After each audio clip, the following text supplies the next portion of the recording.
Selam aleyküm hürmetli seyirciler. Milli telekanalının efirinde 7 kun informasyon talil programması dikkatinize havale edelim. Bu hafta olup geçken en mühim ve en meraklı hadiseler hakkında bizim yayınımızdan tanışılabilirsiniz. Stüdyoda ben Abdullah Acosman çalışam.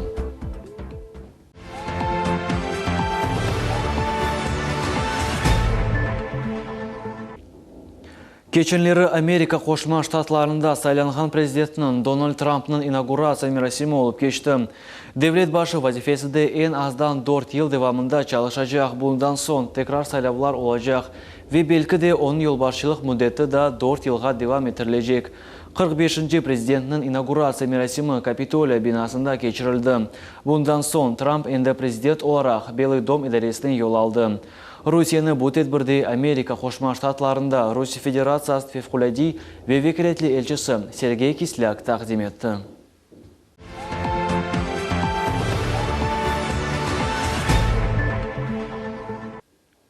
Türkiye'de İstanbul şehrinde yılbaş gecesi gece klubunda bulunan adamlarını atıp öldürgen teröristini hapsga aldılar.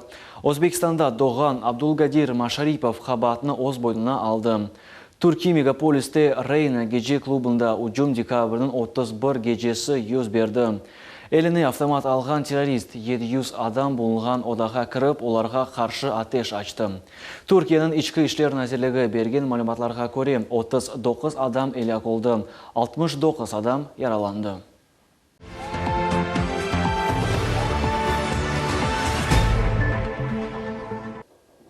Türkiye'nin paytaxtında öldürülgen Rusya elçisi Andrey Karlov iştirak etken sergi teşkilatçıları yakalandılar. Yerli matbuat vasıtaları bergen ma'lumotlarga ko'ra sergi teşkilatçılarının beraber polis xadimi de hapsga alındı. Qayd etilik, Altıntaş öldürüv kunundan bir qaç evvel galereyaga kelib hücumni hazırladı. Anadolu agentligi haber etdiki Ankara'nın mahkemesinde umumi alganda 6 insan yetkizildi. Hatırlatamız ki dekabr 19 günü foto sergi açılgan zaman Andrey Karlov öldürüldü. Türkiye hakimiyetinin malumatlarına binaen polis xadimi Mevlut Mert Altıntaş qabatlıdır.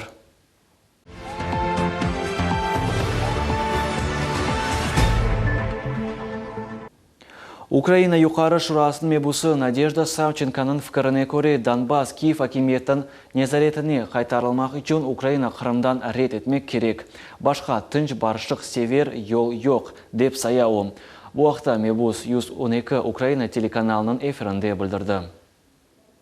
Скільки б не кричали і не рвали на собі вишиванки із трибуни, наприклад, там Народний фронт або там Поблок, якісь депутати, і будуть кричати, що от ми не здамо, ми там не повинні, ми не повинні відмовитися. Це залишається невизнаними окупованими територіями. Це чергове Придністров'я, Крим. Для того, щоб не зробити ще черговим Придністров'ям Донбас, вони будуть робити це тим, що залишать окупованим Крим, заберуть Донбас. Іншого шляху я поки що не бачу. Ні, бачу, но військовий.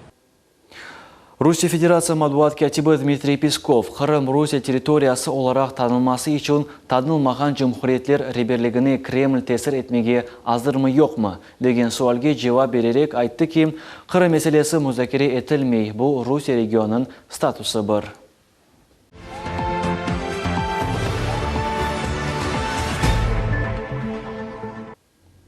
Bu hafta Qrim Cumhuriyeti'nin yolbaşçısı Sergey Aksyonov iş deretinin Qrim'nin turizm ve kurort naziri Sergey Strelbitskiy ile görüştü. Tedbir keçişatında 2016 sene nazirlik hareketinin neticeleri muzokara etildi.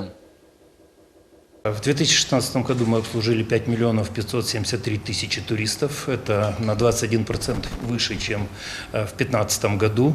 И самое интересное это то, что в летний сезон мы увеличили этот процент, отрыв на 25%. То есть за летний сезон в Крыму побывало 3 миллиона туристов. Если брать по регионам, то больше всего туристов отдохнуло в Ялте, это 46%. Однако сегодня и западный регион дает неплохие результаты. С 18% в том году увеличился турпоток до 31%. Sergey Aksyonov qayd etdi ki Qrim kurort regionu olarak turistler için onaytlı şarayetler yaratmak gerek. Qrim başı gelecek senegi episi hazırlıklarını profil nazirlikinin şahsi nezaretini almağa emir etti. Борьба за туриста идет постоянно, поэтому поймите, и люди тоже сами понимают четко и пойдут туда, где лучше И ничем другим там мы их не убедим. Если приехав, они на собственном опыте не убедятся, что здесь лучше, что здесь приемлемые цены, то есть там мы потом никому ничего не расскажем. Поэтому надо методические занятия проводить, рассказывать, в том числе и владельцам частных средств размещения объектов, показывать там, какая политика ведется, то есть в других субъектах, показывать, что без нормальной конкуренции, без того, чтобы работать и зарабатывать на потоке, а не на том, чтобы продать один номер там за сумасшедшие деньги там в сутки, ну пытаться получить какого-то VIP-клиента, никто никогда экономику не построит. Поэтому в данном случае оказывайте максимальное координирующее содействие, знакомьте, если надо, коллег с другими представителями отрасли, с других субъектов Российской Федерации, пусть делятся, общаются, ездят на форумы, слушают, как на сегодняшний день развивается отрасль. Мы должны самые передовые технологии и вообще лучшие традиции перенимать и внедрять у себя в республике.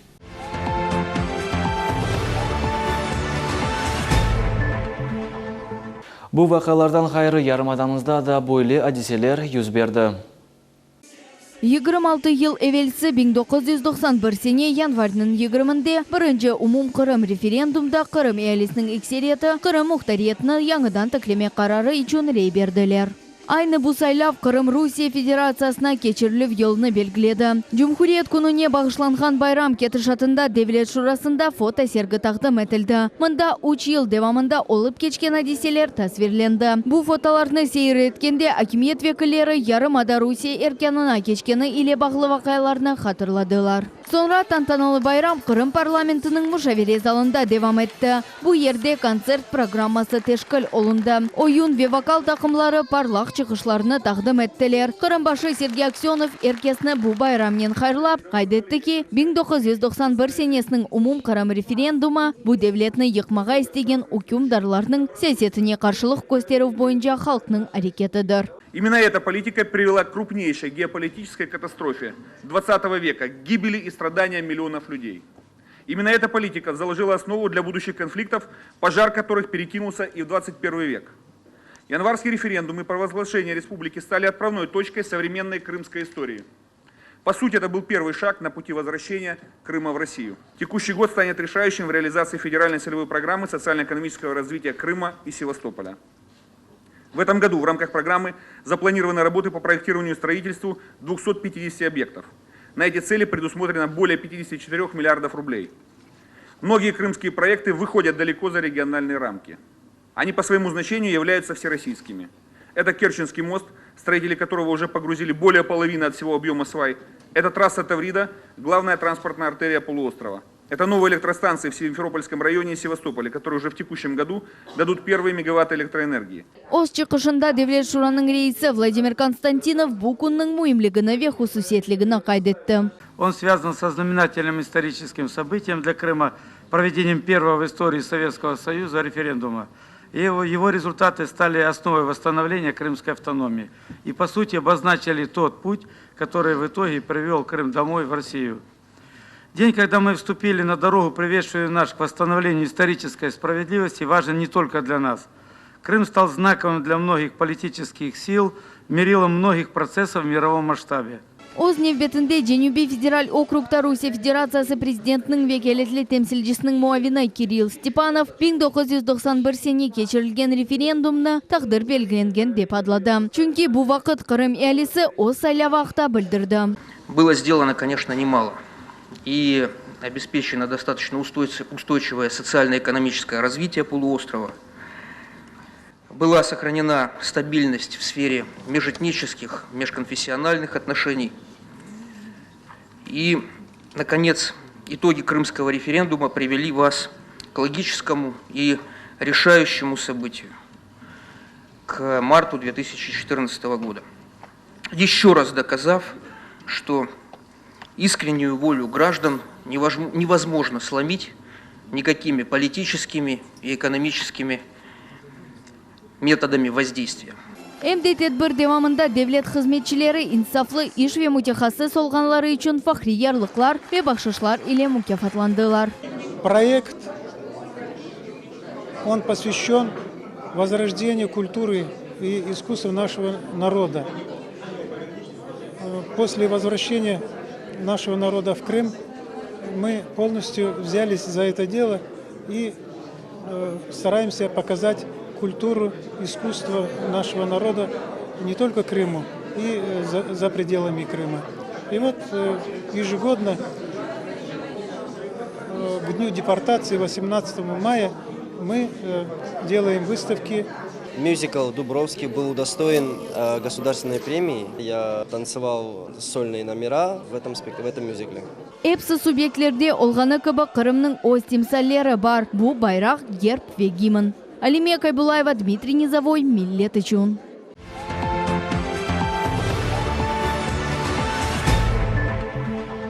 Сегодня крымчане отмечают праздник День Республики Крым.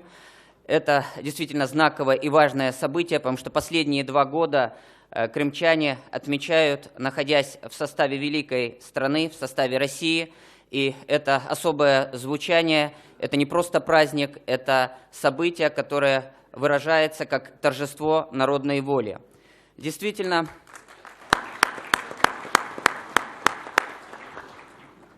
Крым стал частью великой страны. И это для огромной России не просто еще один регион. Это символ сплочения, когда под внешними угрозами, несмотря на мощные информационные атаки на нашу страну, все наше многонациональное и поликонфессиональное общество объединилось вокруг нашего национального лидера и не позволило вмешиваться во внутренние дела нашей страны.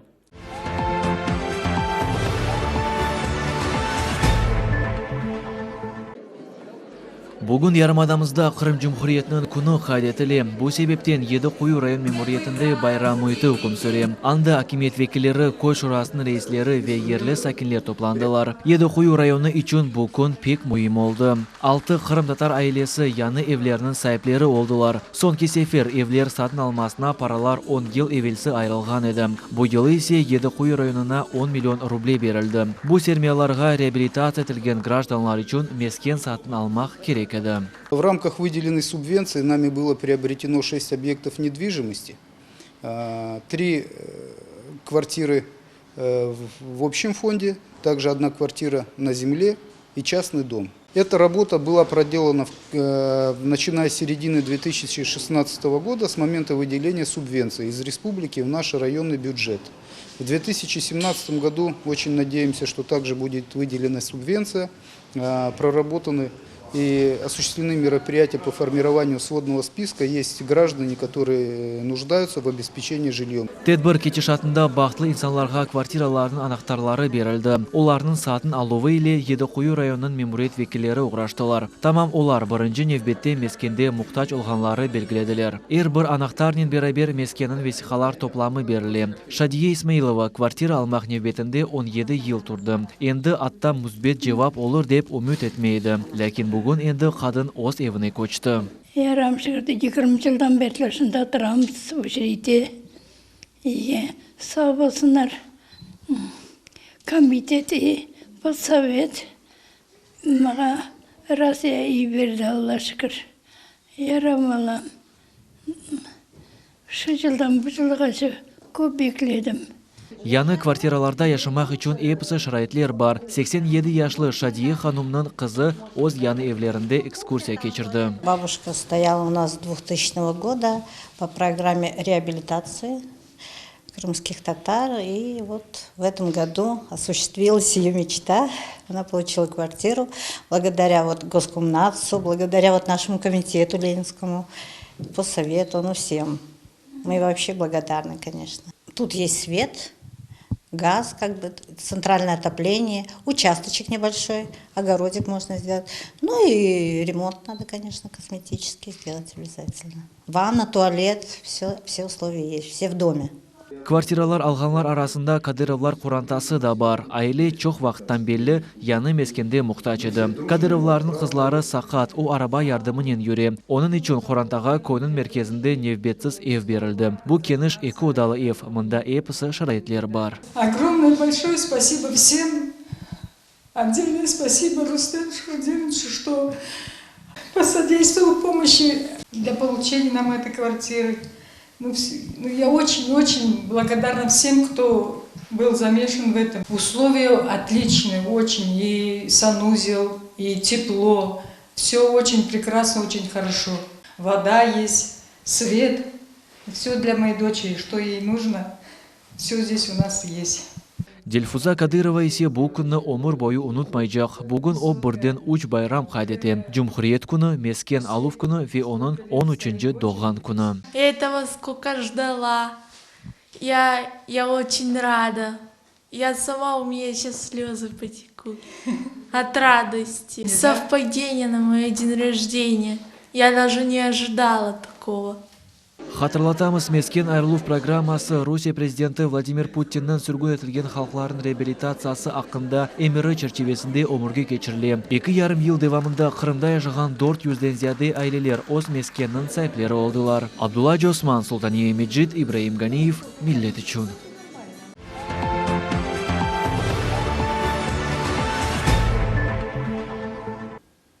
2016 сене федераль ве жымхри бюджетлерге бергі параларын қошылығы, сигорт өдевлер, нақлие бергілері. Бұл сене нақлие бергілері или Қырым бюджеті 100 миллион рублеге артты.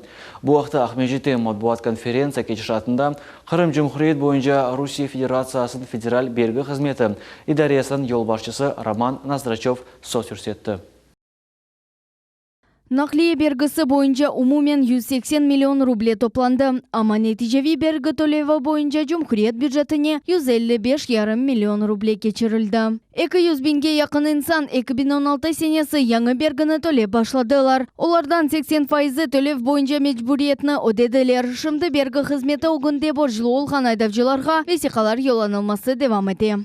Те же 25. Қалған 25 миллион рубле боржларыны біз шымды тертіпке қояжамыз. Шымды тек информацион шеклінде аңлашма ішлеріне кечереміз. Егерде боржлы олғанлар бұл нақлие бергілеріні төлемеселер, оларнен енді махкеме хадимлері аңлашачақлар. Егерде машинанын сайбы бұл квитанцияны әлде етмесе, демек идареге келіп, не үшін весиқа келмегенini білмеге керек. Әлбетте, бойлы ішіні біз бірінші сефер кечереміз. Ама бұна бақмадан семерілі суретте чалыштық. Мен айдавчыларға тешекүрлеріні білдірем. 80% машина сайыплері бұл бергіні төледілер. Біз қалғанлармен де çalışacağımız. Қырым бойынша Русия Федерациясының федераль бергі қызметі идаресінің ребері Роман Наздрачев қайдетті ки, алда төлемек керек олacak. Егер бергі паралары берілмесе, араба сайыплеріне пеня тайын етілежек. Sonra ise bu iş mahkeme хадимлеріне кечежек. Поскольку это первый раз мы делаем... Нақлие бергісінің төлев мудеті кележек сене декабрінің 1-не қадар. Демек, егерде сіз 2016 сенесі машинанын сайыбы олсаңыз,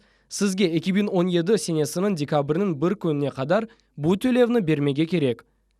Жаза санкциялары белгіленмей, ама пеня олacak. Бұл сене оның көлемі артacak. 2014 сенесінде нақлие бергісі ақында Қырым Жұмхуриетінің қануны бойынша епсі арабасы олған, яғни оның адына қайдетілген гражданлар нақлие бергісіні төлемеге боржылулар. Белгіленген мүддет декабрінің 1-де екінлей. Машинаға нақлие төлеві моторның күчінен бағлы. Бұндан ғайры араба чықарылған елдан не қадар чоқ вақыт кешсе, бергі де о қадар әксіле. Бізім телевизион тақымымыз Ахмеджит айдавчылар бұл ішіні насыл бежірген ақта білмеге тырышты. 3840 рублей, по-моему. 3849 рубле төледім. Русияда мен енді чоқтан яшайым. Оның үшін бойлы бергілеріні білем, ве олар канун бойынша нормадыр. Как положено в декабре? Да, буду оплачивать, но пока еще не до этого, честно говоря. Нет. Жоқ, мен төлемеге кереклі олғанını білмедім. Асылда bu ақта хабер етмек керек еділер. Мен да бір şey алмадым, егер yollasılar төлерім. Весиқа келгеннен тезден төледім. Оларны төлемеге керек. Төлев реквизитлері ве нақлие бергісінің жемісі бергі қызметі иле yollanılған весиқада белгілене. Егерде бұл весиқада хаталар олса, бергі қызметіне мұражат етмеге керек. Алиме Кайбулаева, Энвер Аблезис, Миллет үшін. Ахмеджит мемориет башының үч мавины белгіленді. Олардың арасында 39 яшлы Нариман Исаев. Белі олғаны кебі Нариман Исаев бұл вазифеден евел Қырым Жұмхуриет девлет құрыжылық незареті қызметінде ұқықи бөлік башының мавины вазифесini бежіреді. Ахмеджит шер шурасының 61 және вбеттен тыш сессиясында яны баш муавинлерінің адлары белгіленді. Бұлар Сергей Крутюк, Александр Авдиенко ве Нариман Исаев олдылар. Нариман Исаев 2000 сенесінден берлі ребер вазифелерінде чалышып келді. Девлет ижра қызметсасында оның тәжірибесі бұйық. 2015 сенесі апрель 15 күнінден башлап Қырым Жұмхуриет девлет құрыжылық қызметінің ұқықи бөлігінің баш муавины, соңыра башы вазифесінде чалышты. Шер мемориет башының яны муавины Нариман Исаев айтқанына о ось тарафындан милетлер ара ве конфессия ара мұнысебетлеріні пекетмек үшін бар күшінен тырышачақ. Ен эсасы бұл қырымлылар арасында барашық ve muhabbetlikni сақламақ. Bundan gayrı şiir abadanlaştırığı için kolundan kelgenini yapacağını vade etti. Менің үчүм нумине бу Исмаил Гаспринский. Onun faaliyeti Rusiyanın dostluk münasebetlerini haviyleştirmek, işbirlik alıp barmak edi. Menim fikrime göre Rusiyanın bak çok muzbet neticelerini getirdi. Геннадий Бахарев Ахмеджит шер мемуриет башының муавинлеріні тантаналы шекілде қайырлады. Кадр денішмелер пайтақтымызда алып барылған ұшны гүзелештірмеге имкан бережек. Шу жүмледен малиеви иқтисадиет бөлігіні гүзел жалышмақ керек. Ве қанунсыз тижарет ile mesele çözülmeli. Bugün bizim ogumuzda keçmiş koz ogumuzda alıp bu işni devam etmektir. Bugün ogumuzda çok meseleler tura. Hususan kanunsuz olmağa noktalarını alıp çıkmak. Bazarda böyle noktada hazai alış-veriş yok etilmesi ve bu işinin eğilleştirmesi közde tutulacak. Ахмеджит мемуриетінің başı jurnalistlerinin sübet etkende kayıt etti ki, yanı yılının başında teşkilatlar yanıdan dizildi ve belediye müesseselerin işinde değişmeler koruna başladı. Böyle gibi kadr değişmeler ogde da beklenili. Sabriye Halilaeva, Umar Mustafaev, Millet için. Goskomerегистр идаресінде Ахмеджитнің 3 гектар топрақ дамартасыны Жұма жәмінің ері деп ресмилештірділер. Бұл объект Ахмеджит беледесіне қайд етілген. Комитет рейсінің муавины Қырым ве Ақяр мұсылманлар дини идаресінің векілеріне олған даими мүддетсіз құланылув ақта анлашма ветихасыны теслим етті. Оның қайд етіліп муриде бар. Муфтият айтқанына көре Жұма жәми Қырым мұсылманлардың esas культ объекті олмақ керек. Лейхаға бинаен о екі қысымдан ибарет олacak. 28 метрлік күббе ile esas bina ve kolonnalar ile içki az бар. Bina tubunda Yarımada'nın İslam dini medeniyeti muzeyге yerleştirmek planlaştırıla.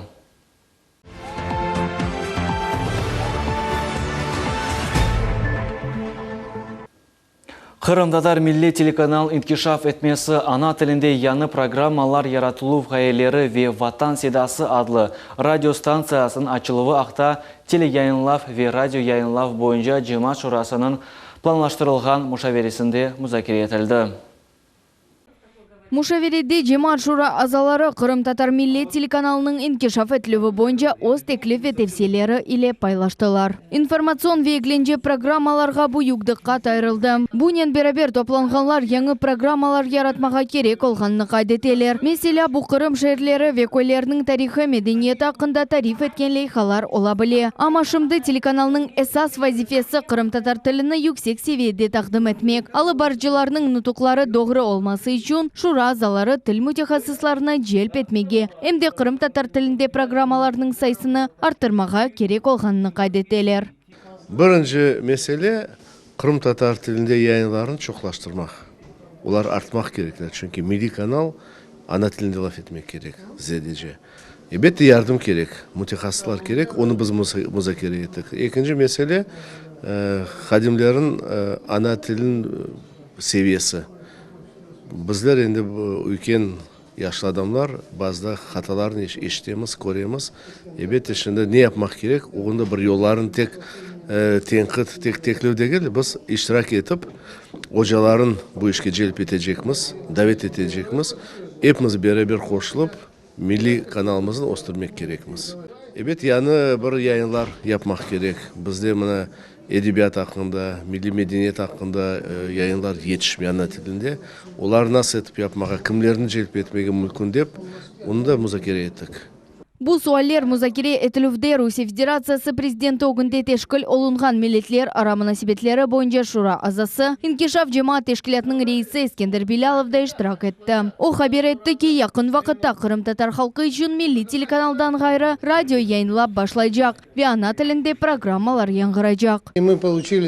Biz endi yakın vakitte Kırım'ın bazı köylerinde Kırım Tatar radyosu yangıracak ve Kırım Tatarlar ana tilini eşitecekler. Elbette biz bazı rayonlar başlayacağımız. Yarım yıldan son ise bütün yarımada boyunca da bu radyo yankıracak. Bunun beraber til meselesi de koterildi. Biz Kırım Tatar tili boyunca mutehasıslarını davet edeceğimiz, onlar jurnalistler ile böyle bir kurslarını geçirecekler. Kırım Tatar Cemaat Milli Telekanalı Kırım teritoriyasında tek bir yıl devamında çalışan. Yaş telekanal butunley zemanevi texnikanen donatılgan. Kıska müddet devamında millet endi Sputnik yayınlavga keçti. Muhabbet ve profesyonel takımını topladı. Kırım Кырым татар тілінде чоқ программалар яратылды. Буюк мукафатларға наил oldu. Эмде бутун дуньяда танылды. Якын вакытта ise Ватан седасы адлы Кырым татар радио станциясы ачылacak. Яш ве кележегі парлак олған хадимлерінің ишыны музакире еткенде теле яйынлав ве радио яйынлав бойынша жемаат шураның азалары оларның буюк ирешмелеріні де кайдеттелер. Я как вообще... Мен бу милли телеканалының тешкіл етілуінің башында тұрған едім ве вақыт айтам ки бойле аз вақыт içinde хадимлерінің япқан ішлері буюк бір ирешмедір. Ве мен кенеде қайтарам ки, мына 1-2 ел сон милли телеканалы Русияде бірінші сарада тұрған телеканалларының сайысында олacak. Мушавири девамында телеканал ел башчысы бойле көршувлер файдалы олғанны кайдетті. Onun үшін олар енді ай бойле топлашулар кечірмеге аңлаштылар. Шымды телеканал тақымы яңы лейхалар üzerinde çalışа. Алиме Кайбулаева, Асан Зивединов, Миллет үчүн. Алиме Абдинанованың адына 44-нчы мектепте çalışmaға istеген хадимлер, оқумаға istеген талебелер ве олардың ана бабалары үчүн бірінші топлашып кечірділер. Ана бабалар, талебелер ве келечектеки ожалар яны мектепні мемлекеттілікнен зиярет еттілер. Оларның дуйгулары сынырсыз еді. Келечекте бұл бинада окуйжақ талебелерні ветасел бережек ожаларны Крым Жумхурия Девлет Шурасының рейс муавины Ремзи Ильясов хайырлады. О эпосы келгенлерні мектептің тасел темелені құрмаға чағырды. Келечекте бұл темел бүтін Крым мектеплері үшін орнек олажағы аққында үмітіні сеслендірді. Ожалар олажақ.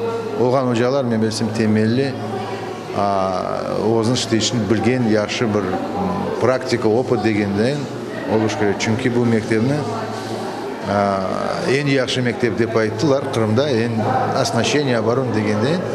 Оның үшінші көйледе yapmaya керек, şu talebеlerimiz бұл мектебini бітіргенден соң keçekten ең яқшы talebелер olsun.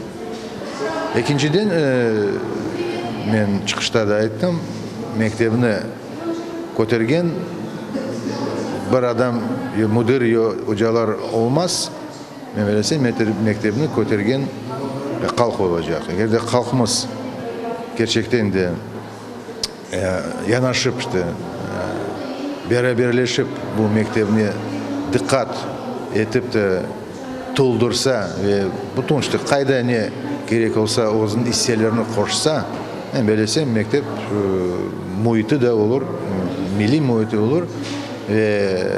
Tek Kırım'da değil, men bilesem bütün Rusya'da böyle bir belli mektep olur.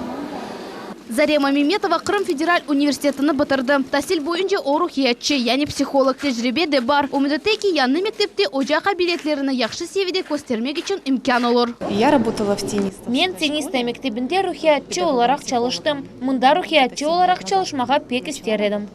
Лилия Ахтемова есе 18 ел девамында Крым татар тілі ве эдебият дәрслеріні бермек үшін Ахмеджиттен Жүрчи районына қатнай. Яны мектепке ожа олып кірмеге ве талебелерге ана тіліне ве ватанға севгі дойғыларына ашламаға планлаштыра. Бұл мектепте бет çalışmaya істер едім. Çünkü pek әвес етем, bizim балаларымызды өз ана тіліні ғұруланмақ үшін, sevgileri aşlatmak için ve bizim urf adetlerini öğretmek. Çünkü bizim балаларымыз çok şeylerin haberi yok. Эпосик ана бабалар әрбір оқуйжақ балаға анкета толдырдылар. Олар мектепні бақып шыққан сон бойлы нәтижеге келділер. Оларның балалары ең яқшы шарайтлерде оқып, туған ана тілімізде тәсіл алacaklar. Во-первых, мой ребенок будет изучать здесь свой родной. Біріншіден, менің балам бұл мектепте ана тіліні біздің халқымыздың урф әдеттерінің темелінден өкренечек. Чоқ вақыт кешкенінен біздің арзумыз еріне келді. Мы очень благодарны. Біз бұл мектеп açılуына пек қуандық. Чоқ елар девамында бұл мектепні низарет еттік. Енді біздің балаларымыз туған тіліні, урф әдеттеріні өкренечеклер. Әкемелкетті шүкірлер білдіреміз.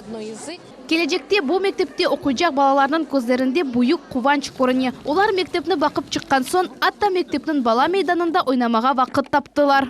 Мне очень понравилось. Мен бұл мектепні пек бегендім. Мектеп пек дүлбер ве буюк. Эта школа очень простая. Бұл мектеп пек кеныш, сыныфлар бол, әршей деманевей. Мен пек бегендім. Я думаю, что она большая и очень... Мектеп пек балабан ве ярық. Мен Кырым татар өз туған тілімде оқыжам.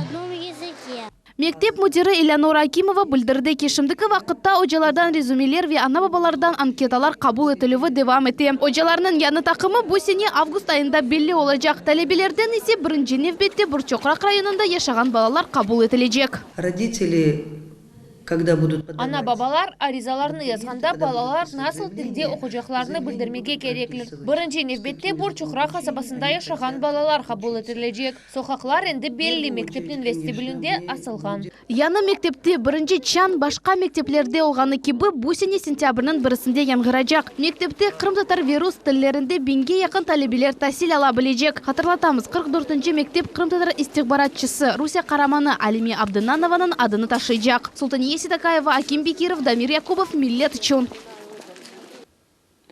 Ескі Қырым шиерінде 18 асырдың башында 19 асырдың орталарында құрылған Өзбек хан жамисінің бұйықтен бұйық ғайрыдан тәмірленуі башланды.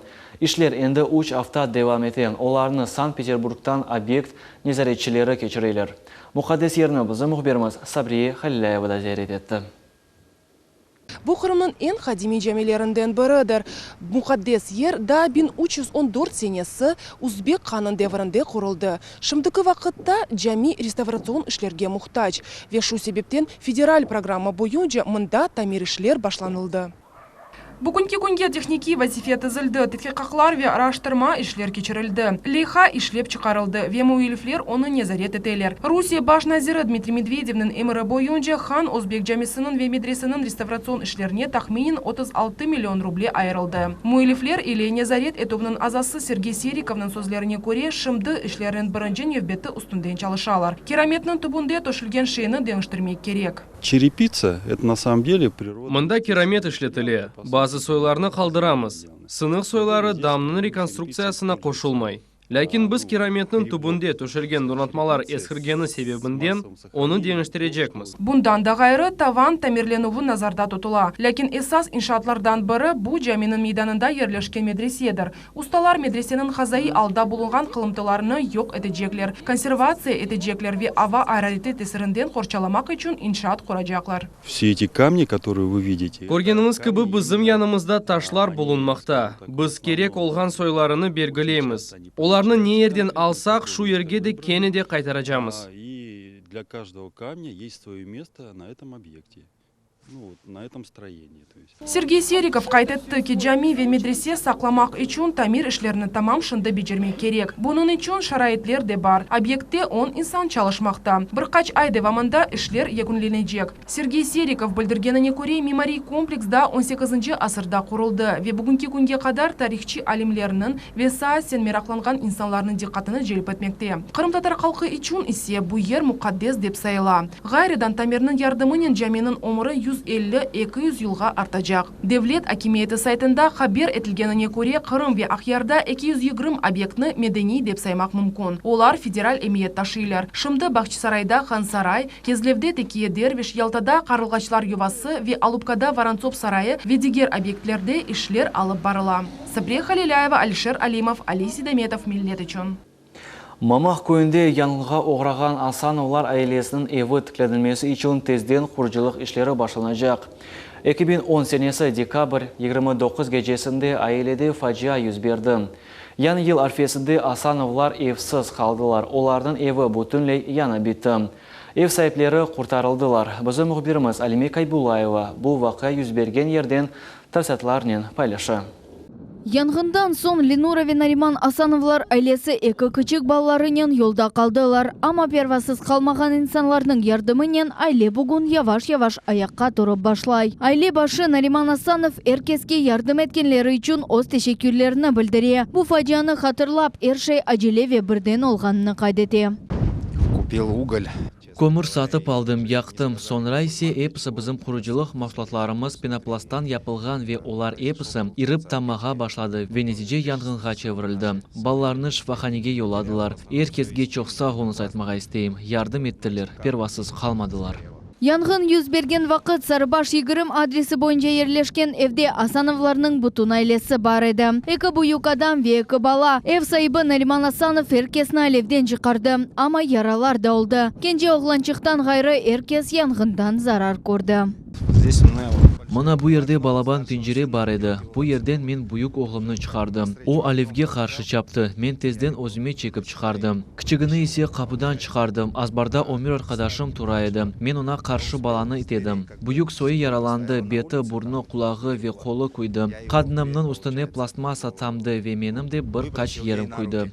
Парасыз, весиқасыз, урбасыз, вевсіз қалған Асановлар не ерге баражақларыны білмей қалды. Ама первасыз қалмағанларының ярдымы иле бұтын Қырымдан пара топланды. Ве оларға вақтынша яшамақ үшін вагон сатын алынды. Енді олар айны бұ ерде эм юқламаға, эм ашамаға мечбурлар. Балабан весіжақ эв еріне кішкене вагончик, енді бойле шарайтлерде Асановлар айлесі яшамаға мечбурлар. Бұ ерде омур кечірмек үшін ичбір шарайтлер яратылмаған. Ама эпсі қынчылықларға бақмадан бүгін Асановлар яшаған ерде қалабалық, дост қомшу ве ярдым еліні ұзатмаға азыр олған инсанлар топланып талаққа кечірелер. Олар яңы эв құрып башлай жақлар, бұ ерге келгенлер қайдетелер ки, бойле фажияға әркес оғырай біле. Мұна евлері янды, біз хашарға келдік. Мен еминім, ярдым еліні ұзатмақ үшін чоқ инсан кележек ве біз бұ айлеге эв құрмаға ярдым етерміз. Ве олар sonra мұнда балаларнен көчерлер.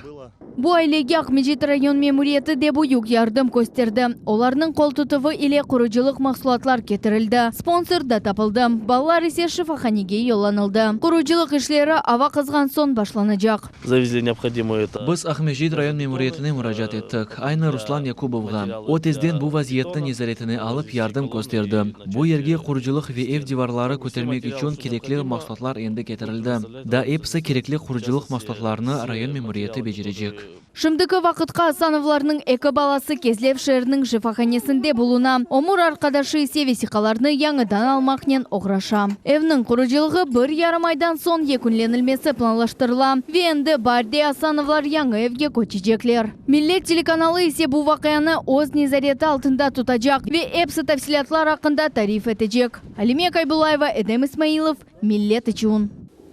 Кечкен сенесінің сонында біздің ватандашымыз Айдер Сейтмеметов молодежна қасабасын сакины қазаға оғрады. Оны араба ұрып аттырды. Оса қалды, ама чоқтан чоқ сынықларнен хастаханеге еткізілді. Айдер бейінің қомшылары Қырым мұсылманлар Хайрия фондына ярдым істеп мұражат еттілер. Біздің телевизион тақымыз ватандашымыздың алыны білмек үшін yol алды. Бүгінгі күнде 40 яшлы Айдер Сейтмеметовның алы ағырдыр. Ой бір ішке ярамай. Yol қазасы нәтижесінде оның аяғы чоқ сефер сынды. Қойылған гипсінің 3 ай девамында тұтмақ керек. Айдербей айтқанына көре қол таяқлар ярдымыненде тек бір айдан сон көріп башлады. Шымда Айдербейге оның қомшылары ярдым етелер. Олардың сөзлеріне көре әркек бір өзі яшай. Бұндан да ғайры о біраз ақылдан зайыф. Сақатлықны ресмилештіріп оламай, чүнки весихалары жоқ. Врач, который выписывал меня на осу. Вот он там написал, какие лекарства надо было пить. А у меня денег нет на это. Мне самому тяжело, боль. Ну, ночами начинает боль.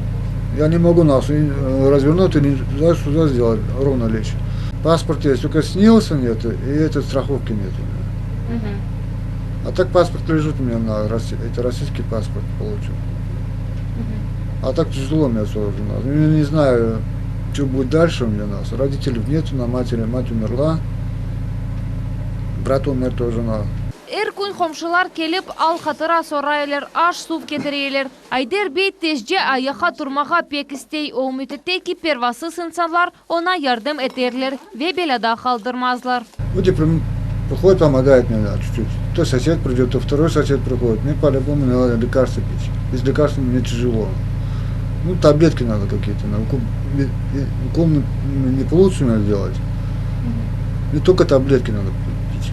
А чтобы костью поросло. Поможет, не знаю, будут помогать люди хотя бы, мне хотя бы, чтобы встать на ноги, нормально человек ходить. Когда сделали операцию, хотели операцию делать, мне сказали, у тебя страховки нет. А так сделали бы операцию тебе. А так страховки нет у меня, тяжело без страховки. Қазағы ауғырағанның әві қыздырылмай соба яқмақ үшін одун көмір yok. Енді бұл ішні бежережек адам керек. Одада тек электр қыздырғыч бар. Айдер Сейтмеметовның қомшылары айтқанына көре, кеченлері оның әві пара төленмегені себебінден ұшықтан кесілді. 9000 қоншылар ақшадан еғылышып, бұл светі төледілерді кеп kuradılar Svetleri. Endi adamlar bilseler bu adam bu yardıma kesede bir kolundan ne kesede yardım etse yaxşı olardı. Bu da Müslüman bizim bakvalda düşüp kalan bizim adamız. Эрнест Абдурахимовның сөзлеріне көре Айдарбей қазадан evvel чешит ішлеріні бечіріп, өзіні бақайды. Шынды есе бойлы алға түшкені себебінден пара қазанып оламай. Evvelde o çalışıp madikarlık etip жүрді, анда мында өзіне aşamağa ötmek tapaydı. Выпискасында yazılgan 3 ay gipsінен yatmak gerek. Вот, bir ayı почти geçti.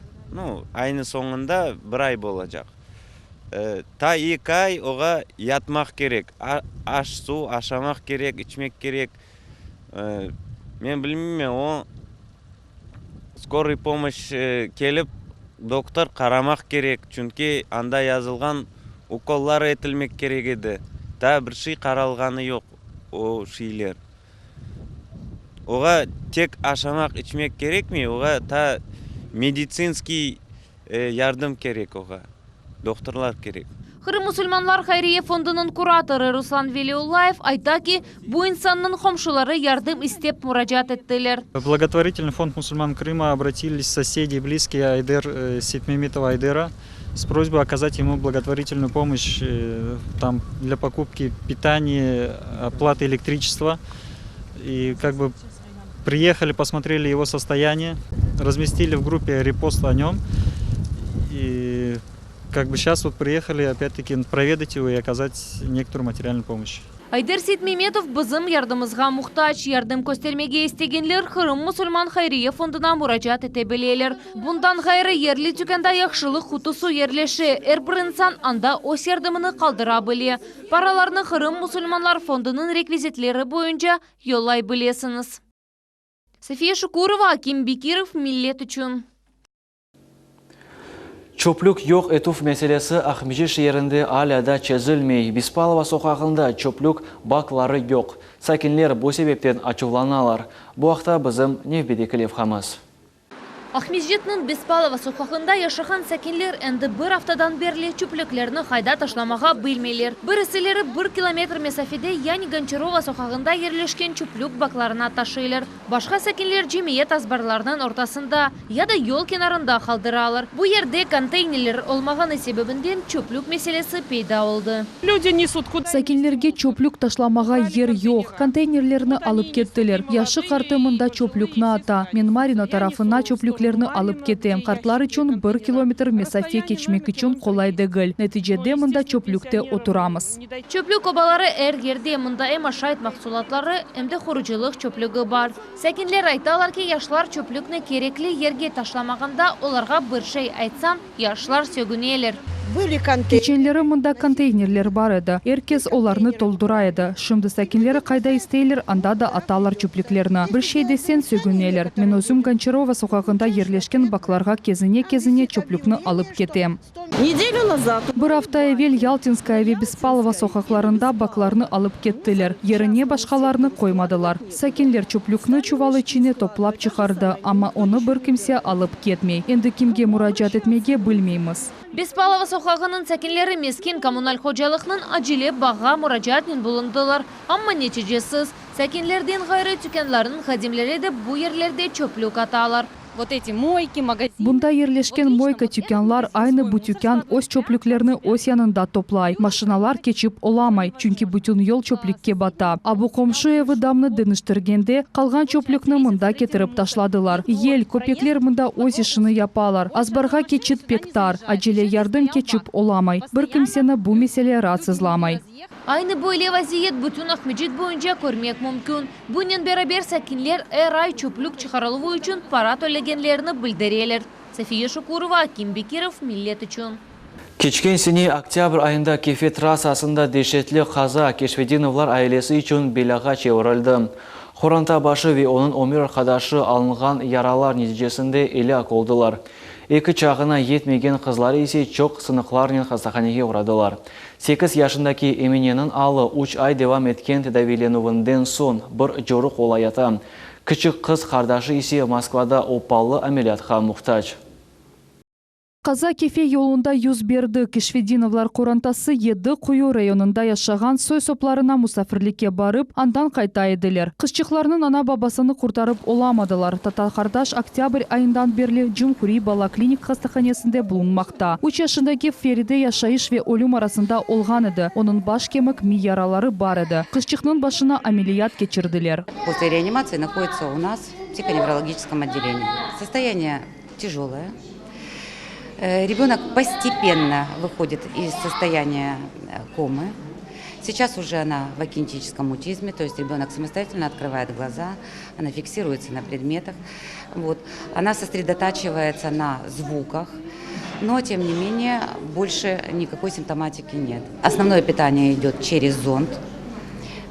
Ну и протезируется функция тазовых органов. То есть сейчас она тяжелая. Январьның 23 күні Фериде Кишвединованы Москваға тедавилевге йолламаға планыштыралар. Будет проведен второй этап нейрохирургической операции, установления пластины, потому что сейчас костный дефект составляет больше 5 сантиметров. Qaza neticede 8 yaşındaki Emine baş kemik mi yaralarını aldı. Onun iki ayak kemikleri çoktan çok yerden sındı. Parça parçaydı. O bir sıra mürekkep ameliyatlardan geçti. Были различные методы фиксации: аппарат внешней фиксации, и пластина, и спицы, и интрамедулярные стержни. Вот. На данном жизненном этапе она проходит очередной курс восстановительной терапии, очень активная.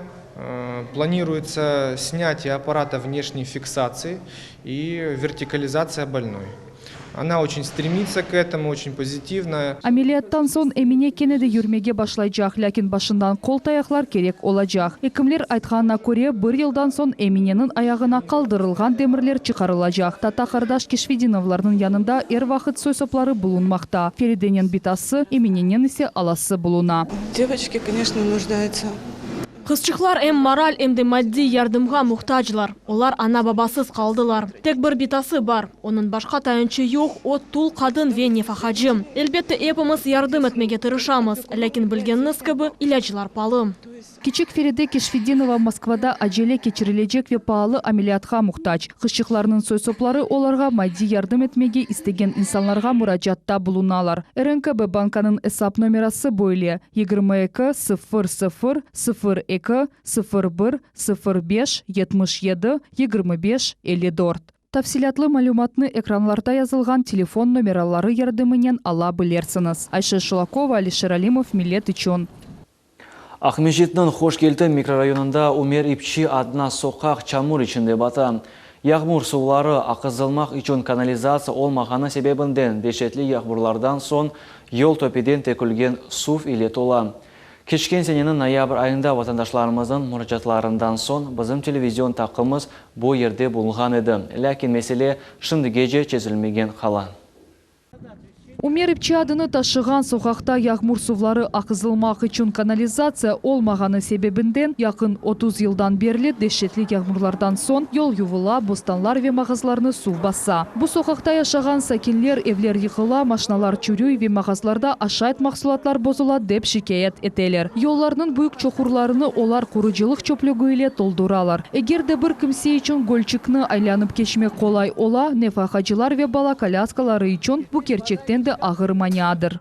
Balalarga ya da mektepke, bala bahçaga ketmek gerek. Keçip olamayız. Keçenleri biz çukurga düşüp kettik. Durakka barıp yetkence ayaklarımız sımsıla kola. Yağmurlardan son koralar ve azbar kapıları o günde sakinlerinin kolları ile kurulgan dambalar peyda ola. Olar azbarlarını, bostanlarını ve evlerini büyük su akımından kurtarmak maksadıyla kuralar. Kimirler ise bunun için hatta 20 yıllık meyve tereklerini kesmege mecbur oldular. Bunda adamlar endi birbirlerini lapatkalardan vurup geziyorlar. O var ya onda kapatı. Kalktan para yığıp anda tepeleri nasipleri yaptık. Bunda bütün şebinler tok. Tonnalardan 25-50 tonna şebinler tokik даже görülmüyor. Şerif Fitayev güçlü yakanaklardan son en çok zarar görüyor. Çünkü onun evi sokak seviyesine bakanda alçakta yerleşe. Hem de komşular dambalarını kurganları için bütün su fonun azbarına akıp gele. Böyle havada Şerif Bey öz azbarında serbest yürüp olamay. Bostan saçmak çette kalsın. Buna patladı, çatladı. Endi bu bir şeyge gelişmiyor bu fundan. Dünyanın akçıları verildi. Boğa endi ne bu? Anda balçık, mında balçık. Men tap nasıl toplangansız azbardan da çıkalmaka ne çarem yok. Men buna şu komşunun fundamentin üstünden çıkıp yolga çıkaydım. Buna bek baskanda su. Сусанна Мирсалиева ayta ki endi birkaç ay suv parasını ödep olamay. Çünkü suv ölçegen счетчике yetip olamay. O vakit suv ile tolu. Обнаружила, что у меня полная вот канализационная... Бақсам канализацион чухур толған. Тек яқын заманда оны қаздылар. Әнді о сувнен толу. Ирмахнин гидрантқа ағып түше виандан bu чухурға. Bu біз üçün белядыр. Білмейм, не yapacağımız. Это беда, конечно, я не знаю. Сувнен толу баттаққа ошаған соқақ эм айдавчыларға, эм де пияделерге зарар кетіре. Машиналар жүрген yol тарлашты. Керек olған вақыт атта янгын яда acele yardım арабалары кечіп оламазлар. Сәкинлер чешет инстанцияларға müracaat ile bulunmaktan безділер. Çünkü ерде оларға рет етелер. Бірден әбіле письмо yolladılar. Пушкина улицасын бітірсек, son займемся микрорайонами. Hangi mikrorayona varacaklar bunlar? Bunda 7 tane улица bir yere buraya toplanıyor. Ахметжит шер мемуриятының башы Геннадий Бахарев айтқанына көре, яғмур канализациялары аман-аман шерінің ешбір yerinde yok. У нас план. Ахмеджетте канализация бойынша план тек бұйылы çalışып башлай, çünkü bu işini ayrı alıp barmaq мүмкін дегіл. Бұрақылған коллекторны яңыдан çalıştırmaq керек. Коллектор құрылып бітмегенде бір sıra канализацияларының құруculuğuna keçmemiz. Böylelikle яғмур канализациясы olmağanı meselesi çözülmek için vakit ve keyfiyetli yanaşıvını talap etti. Sakinler ise sabırlı olmalılar. Ayşe Шулакова, Дмитрий Низовой, Millet için. 22 yaşlı Kırım sakini Елена Шевченко dünya oyunları boyunca Umumrusiya чемпионатында ғалебе қазанdı. Jüri azaları o günde kız Kırım Tatar milli kaytarma oyununu takdim etti. Mezkür tedbirde 400 iştirakçı öz oyunlarını icra ettiler. Lakin Елена icra etken Kırım Tatar kaytarması bir kimseni pervasız kaldırmadı.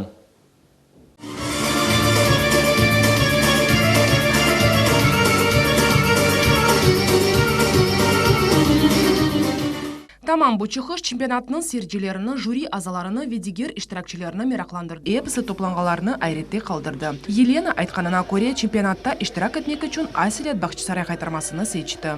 Бірінші ерні алмақ әлбетті қолай дегіл. Мана бір хач дерсіні Millet телеканалында çıkan Oyna Kırım телепроектінің iştirakçısı Anna Grigorьева берді. Біз әкіміз Бақчысарайда yaşayımız, біз көріштік. O mana çok yardım etti.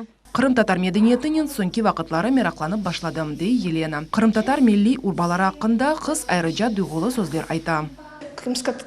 Kırım Tatar milli urbasını pek beğenim. Birinciden bu marama. Bu kimliklerde oynaganda ozunu akkuş gibi sayam. Bu kimliklerinin dölberligi tekrarlanmazdır.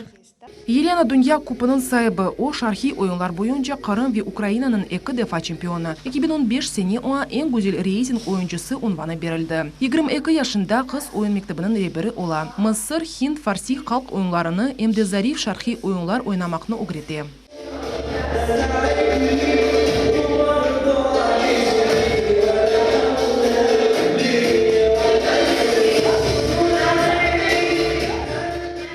Oyun ustanın derslerine tek büyükler de geldi, küçükler de katnaşa. Meni Kırım Tatar milli oyunu oynamağa ağam öğretti. Men milli urbanı pek beğenim. Men Елена Kırım Tatar oyunu icra etkenini pek beğenim. Erbir onun hareketi meraklıdır. Milli urba onun üstünde örnekler pervasız kaldırmay. Da yakında Елена Шевченко yanı oyun uydurdu. Bu şarhi oyunlar elementleri koşulgan kaytarma. Bugünkü kunde Елена Kırım Tatarlarının urf adetlerini ve medeniyeti öğreni. Buna çok vaktini ayıra. Onun fikrince Kırım Tatar oyunu ayrıca dülberdir. O milletinin çok asırlık tarihini aks ettiri. Sabri Halilaeva, Enver Ablaziz, Millet için. Bu hafta Ахмеджетте boks boyunca açıq yarıştın açılığı olup geçti. Yarış Sovet Birliği'nin sport ustalarına Viktor Черноного, Nikolay Sindetskiy ve Mikhail Karablev'ın hatırasına bağışlanı. Mevzunu Mavile Eyüp devam etti. Таврия бокс клубының рингінде Қырымның чешет көшелерінден келген 15-18 яшлы 200-ге якын боксчы топланып, өз күшлерін сынажақлар. Ярыш 4 күн девамында кечecek. Спортчылар 40-тан 91 кило чеки категорияларында ярышачақлар. Арсен Халилов ескі Қырымда идман етті. Бұл турнирде яш боксчы ғалибе қазанмақ мақсадыны қоя. О кечкен сене Қырымның жима тақымның азасы олды. Бұл сенеде тақымның теркебіне кірмек ниетінде. Мен балалықтан бокстен ұғырашам. Бегенем. Мен бұл сенеде Қырымның жима тақымына кірмеге істейім. Қысмет олса Русияның жима тақымының азасы олмаға ниетім бар. Ялтаның жима тақымы үлкен идманчы, спорт ұстасы, Украинада нам қазынған идманчы Рустем Бекировның реберлігінде ярышта іштірак етecek. Идманчы қайдеткеніне көре Қырымда бокс инкишаф ете. Бойлы кебі ярышлар есе яш боксчыларға яны фұрсат бере. Ве иллеріде Джумхури ве Умрус ярышларында іштірак етмеге ярдым ете. Состав команды 10 человек. Bizim takımımız 10 boksçıdan ibarettir. Bugün takımımızın 2 iştirakçısı yarıştı ve ikisi de galibege nail oldu. Ogumuzda daha 2 gün. Bu sene bir sıra Rusya, Avrupa, dünya çempionatları keçirilip beklenili. Bu yarışta iştirak etken güçlü boksçılar bu yarışlarda iştirak edecekler. Degen umuttaymiz. Yarış devamında Ahmedjetli 18 yaşındaki Artyom Bulatov Rusya sport ustası unvanını kazandı. O ileride de semerili idman etip başka unvanlarının sahibi olmasına tırışacak. Men ileride sport ustası unvanından gayrı Rusya'da nam kazangan sport ustası unvanının sahibi olmağa tırışacağım.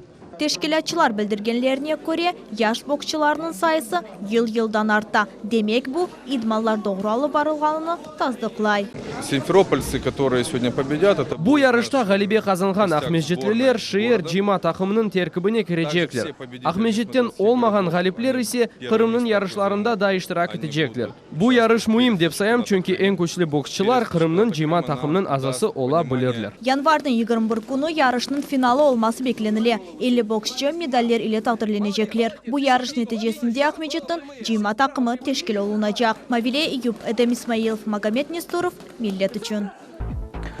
Bu hafta yüz bergen en aktual mevzular edi ve şu noktada yayınımız sonuna kelem. Men sizlerden bir haftaga kadar saqlaşam. Görüşkенче.